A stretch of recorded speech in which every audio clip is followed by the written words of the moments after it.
Hi friends, ఏం చేస్తున్నారు అంతా? నేనైతే హెయిర్ ఆయిల్ ప్రిపేర్ చేసిన ప్రాసెస్ ఎలానో చూసేయండి.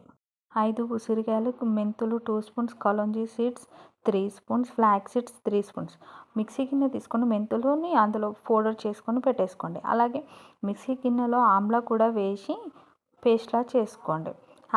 స్టవ్ ఆన్ చేసి బౌల్ పెట్టేసుకొని హాఫ్ గ్లాస్ ఆముదం నూనె, 2 గ్లాసెస్ కోకోనట్ ఆయిల్ కూడా తీసుకొని వేడి చేసుకోండి. ఈ చలికాలంలో హెయిర్ ఫాల్ అనేది బాగా అవుతుంది. ఇలా ఆయిల్ పెట్టడం వల్ల హెయిర్ ఫాల్ అనేది కంట్రోల్ అవుతుంది. ఆయిల్ హీట్ అయ్యాక అందులో kalonji seeds, flax seeds, amla, మెంతుల పొడి వేసి ఒక 20 మినిట్స్ మరగనివ్వండి. అది మరిగాక వేరే బౌల్ పెట్టేసుకొని జాలి పెట్టి వడగట్టుకోండి. అది వడగట్టుకున్నాక ఆయిల్ ఒక బాక్స్లో తీసుకొని పెట్టేసుకోండి. అది డైలీ ఆయిల్ పెట్టే ముందు కొద్దిగా లైట్గా హీట్ చేసుకొని పెట్టేసుకోండి. మీకు నచ్చినట్లయితే లైక్ చేయండి, షేర్ చేయండి, కామెంట్